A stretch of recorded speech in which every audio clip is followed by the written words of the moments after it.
Hey everyone, welcome back to the channel. If you've ever struggled to keep track of time zones for work, family, or travel, today's video is just for you. I'm going to show you how to add a world clock widget to your iPhone's home screen. So without wasting any time, let's start. First of all, tap and hold on an empty space on your iPhone's home screen.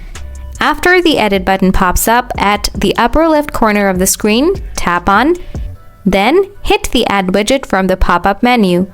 Next, scroll down a tad bit, find the clock from this list and tap on it. Now scroll through the list of clock widgets and find the world clocks, and tap on the add widget button under it. Now it will be added to your home screen. If you want, you can resize it by dragging the widget from the lower right corner. Quite nifty, right? So guys, that's how you add a world clock widget to your iPhone home screen. If the video did the trick for you, don't forget to smash that like button. Want more iPhone related tips and tricks? Just subscribe to the channel because I've got tons more coming. As always, thanks for watching and I'll catch you in the next one. Take care!